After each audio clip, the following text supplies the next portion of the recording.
Hello, my name is Paul, and we're coming to you from Bluebird Summit Tree Farm. And we're going through what we refer to as a new experience for us. And I know many of you are probably thinking of the same thing as far as building your own tree farm, if you've ever given any thought. And for us, 5 years ago, we bought this land. We decided that what can we do to make some money? How can we put together a business? The business we came up with was a tree farm.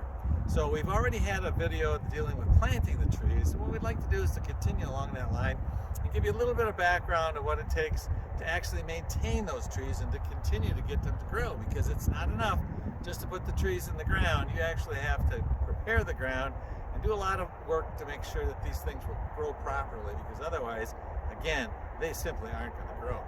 And the wise words of a man or a woman and a group of people probably in the past that once said that the wise person is the one who plants a tree knowing that they will never enjoy the shade. And for us, our number one goal is to make a profit. We are going to make some money on trees, but it's not going to be us, it's going to be our grandchildren that actually inherit this. But along the way, we're doing some great things for the environment too.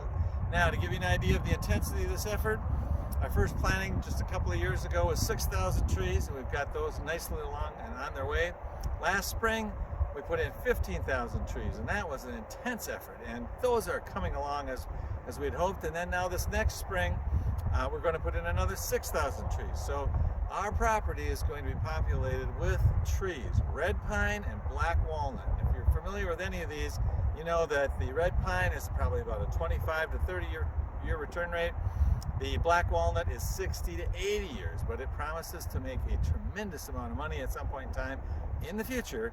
So we want to do a really good job of preparing the soil and preparing the field to make sure that they have the best opportunity to be successful. Now, what I'd like to do right now is to show you our work this fall to go ahead and properly prepare the ground, to give you an idea how this works, because it's not enough to just put trees in the ground. You've got to prepare it so those trees are successful. We're getting 2 and 3 year seedlings, and next spring we'll have 6,000 of them coming. So what you do is you come up and you put together some chemicals, and I'll give you an idea what those consist of here in a minute, and you spread those in the fall. And what you see right here is what you end up with. All of that grass is now dead. Okay, all of it is dead.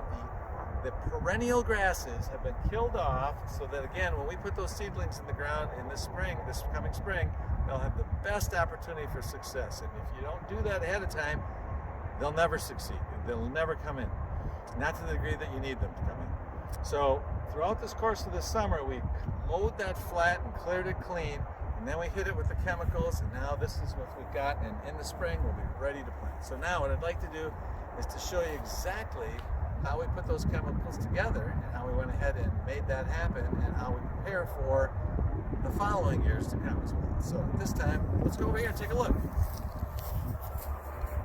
All right, now I promised you we'd take a look at the chemicals, because that grass didn't die by itself. There's a whole list of chemicals that go into that. There's also a very careful protocol that you use in order to accomplish this. And I'm going to go through these in very careful order to make sure they get a sense as to how it works. But the big first priority is to make sure that you're doing it safely, because again, what we're working with is commercial Roundup, or what's referred to as rodeo. And again, you've heard the advertisements as well as anyone. This is some tough stuff, so you got to be very careful. However, I would say that when you do use the proper protocol and you're working with a chemical expert, these herbicide experts, you will be just fine. I mean, you're going to be just fine as long as you follow the protocol to go ahead and safely put these down. You'll get the desired result. Now, here's how it works. You come to the initial mixture. It always consists of a couple of different things, and again, these are the chemicals I'm applying right now, and they have to do with the fact that I'm going to do a fall spray over the top of existing trees that were planted this last spring. So again, the whole idea is to keep those perennial grasses down so that again, those little seedlings will have a chance for the roots to take hold. So the chemicals that we use are Rodeo, Activator 90, or a weather shield substitute thereof, and then we also use some Oust. All right.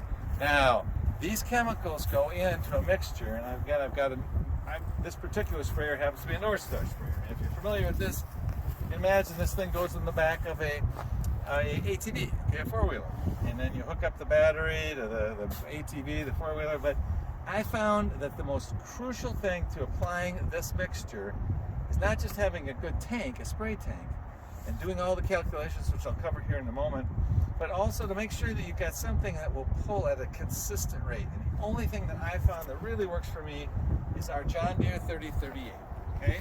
And the correct speed for the right amount of delivery with this tractor, with any vehicle, is going to be right around at 3 to 4 miles an hour.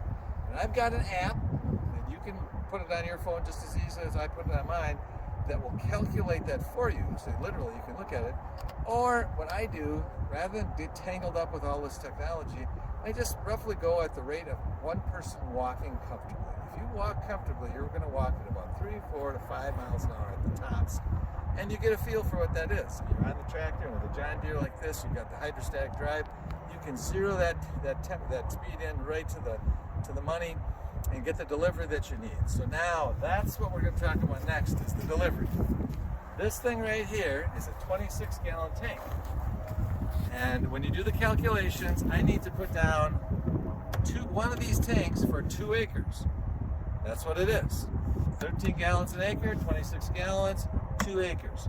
Going 4 miles an hour, you should be finishing 2 acres with one of these tanks.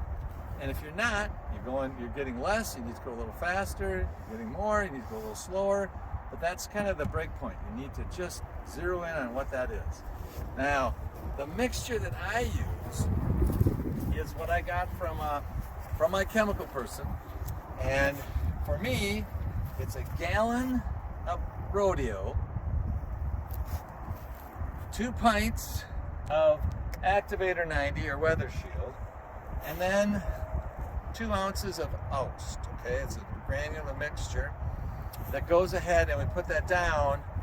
Now we mix that up in a bucket, and I'm going to do that later today, but then we go ahead and transition that over into our tank, and then we go out to spray. Now this is where it's crucial, and again, when I actually do the mixture, I'll have a separate zero in on that with another video, but this is where you need, again, to have a face shield, rubber gloves, a ventilator mask, an N90 mask, something comfortable of that nature, and plenty of water so that you can, again, do the mixture but also rinse things down so you're not ending up with a residual chemical left over that, again, can create problems. So it's very safe as long as you take your time and do it properly, but like so many things, if you're trying to be in a hurry, right now I'm waiting for the day to calm down, and the wind is just about perfect, so we're not going to have any overspray.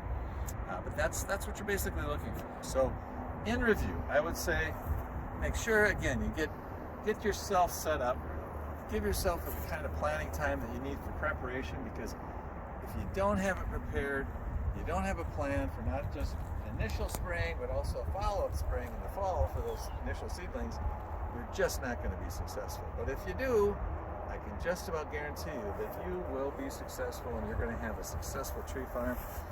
Yet again, not for you so much, but for those who follow. And again, that's all very much worth it, and a considerable amount of profit in return when those trees mature, because again, they will be strong, healthy trees. So, like always, if you have any questions or comments to add to this conversation, please do. I'm not an expert on any of this. I'm just sharing with you the things that I've accomplished and the things that I've learned, which there's a tremendous amount to learn, and we can learn for each other. So, thanks. That's it for today.